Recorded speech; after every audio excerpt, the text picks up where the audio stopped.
નમસ્કાર, હું કાનન માંકડ. મિત્રો, આપ સર્વેને આંતરરાષ્ટ્રીય મહિલા દિવસની ખૂબ ખૂબ શુભકામનાઓ.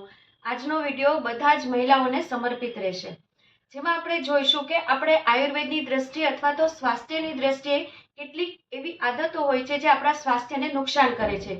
તો કઈ એ આદતો છે, ચલો વિડીયો તરફ. પહેલું છે મલ્ટીટાસ્કિંગ. આપણે બધા જ કોઈક ને કોઈક રીતે એક કે બે થી વધુ કામ કરવા એક સમયે ટેવાયેલા હોય છે. આપણે મોબાઈલ સ્ક્રોલ કરીએ છીએ, સાથે ટીવી જોઈએ છીએ, ઘરના સાથે વાત પણ કરતા હોઈએ છીએ. એવી જ રીતે બાળક કંઈક આપણને વાત કહે છે, આપણે આપણું કામ ચાલુ રાખીએ છીએ અને મગજમાં ત્રીજું કામ તો રમતું જ હોય છે. તો આવું એક સમયે ઘણા બધા કામ કરીએ છીએ. રસોઈ કરીએ છીએ, રોટલી કરતા કરતા આમ રીતે ફોન કરીએ છીએ, સાથે કોઈક સાથે વાત કરીએ છીએ. તો આ એક વસ્તુ મારાથી ઘણા લોકો આ વાતમાં ડિફર થશે કે મલ્ટીટાસ્કિંગ છે એ ખોટું છે, પરંતુ આયુર્વેદની દ્રષ્ટિએ જ્યારે આપણે કોઈ એક સમય એક કરતા અથવા બે થી વધુ કામ કરીએ છીએ ત્યારે આપણે કોઈ એક કામમાં પૂરી રીતે 100% આપી નથી શકતા. તો આયુર્વેદ શું કહે છે કે કોઈ એક સમયે એક કામ કરી અને એમાં 100% સફળતા. તમે ટીવી જુઓ તો તમે ટીવી જ જુઓ, અથવા બાળક સાથે તમે વાત કરો છો, બાળકને ભણાવો છો, અથવા સિમ્પલ કપડાં સંકેલો છો તો તમે એમાં જ ધ્યાન આપો. જ્યારે તમે કોઈ બીજું કામ સાથે ચાલુ રાખો છો, તમે બંને કામને પૂરી રીતે ન્યાય આપી શકતા નથી. તો પહેલી છે આપણને આદત હોય છે કે મલ્ટીટાસ્કિંગ. તો એમાં હું અને આપણે બધા ઘણા બધા લોકો આમાં આવી જઈએ. તો એક ટેવ પાડીએ કે જો આપણને એક સમયે ઘણા બધા કામ કરવાની આદત હોય તો ધીરે ધીરે ઓછા કરીએ અને કોઈ એક કામને પૂરી રીતે સફળ બનાવીએ. બીજી વાત છે આપણા મૂડ, આપણા ઇમોશન્સ, આપણા હોર્મોન્સને સમજીએ. ઘણી વખત કેવું થાય છે કે ઘણી બધી લેડીઝને ઘણા સમય સુધી રાત્રે નીંદર નથી આવતી, સમય આવે નીંદર ના આવે ને પછી અધકચરા ટાઈમે નીંદર આવે, પૂરતું પાચન ન થતું હોય, પાચનને લગતી, કબજિયાતને લગતી સમસ્યા હોય, માનસિકને લગતી સમસ્યા હોય, ગોઠણ થોડા થોડા દુખવાના શરૂ થઈ ગયા હોય, બેક પેઇન હોય, પણ આ બધા વચ્ચે પોતે કંઈ બોલે નહીં અને આ વાતને ગૌણ સમજે અને ઘરના કામ, ઘરના લોકો માટેના કામ, બાળકોના કામ ચાલુ રાખે.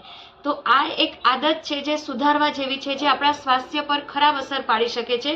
જરાક પણ તમને, અને આવું ક્યારેક થાય તો ચલો ઇટ્સ ઓકે, પણ જ્યારે આવું વારંવાર થાય કે તમને ઘણા સમય સુધી નીંદર નથી આવતી અથવા તો માસિકની સમસ્યા ઘણા સમયથી છે, મૂડ બદલાયા કરે છે, સ્વભાવ ચીડિયો થઈ ગયો છે, ચિંતા થયા કરે છે, તો આ બધા શરીરમાં કંઈક ગડમથલ ચાલે છે, કંઈક અસંતુલિત થઈ ગયું છે, તેના આ લક્ષણો કહી શકાય. તો આવી વસ્તુ જ્યારે થાય ત્યારે એને ગૌણ સમજવાને બદલે, માથેમારી મૂકવાને બદલે તમારા ફેમિલી ડૉક્ટરની સલાહ લ્યો, કોઈ એક્સપર્ટની સલાહ લ્યો.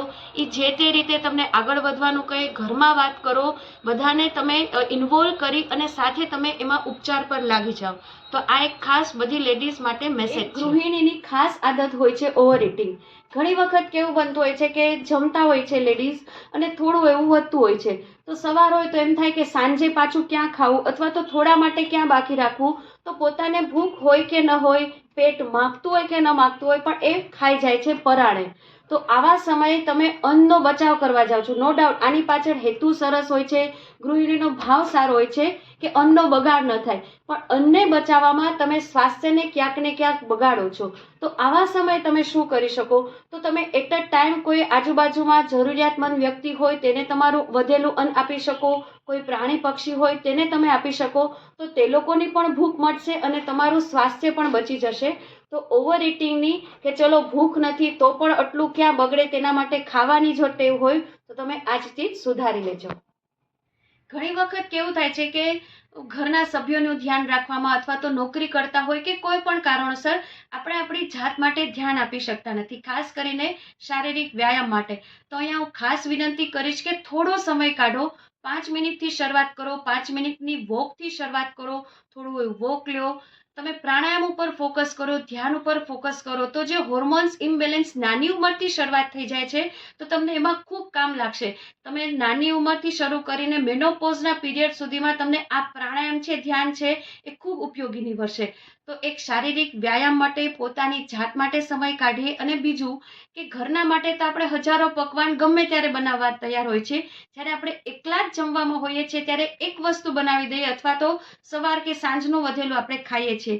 તો આવા સમયે તમારી માટે પણ સરસ ભોજન બનાવો, એટલા જ પ્રેમથી તમે ખાઓ અને સરસ સ્વાસ્થ્ય ઉપર ધ્યાન રાખીએ. વિડીયો પૂરો કરતા પહેલા ફટાફટ એક નાનકડી ગેમ રમી લઈએ. હું તમને 3 થી 5 સેકન્ડ આપું છું, તમે આંખો બંધ કરી લો અને તમારે નજર સામે 3 ગમતી વ્યક્તિઓના ચહેરા સામે લાવો. હવે ધીરેથી આંખો ખોલો. તમારી 3 ગમતી વ્યક્તિઓના ચહેરામાં તમારો ચહેરો છે?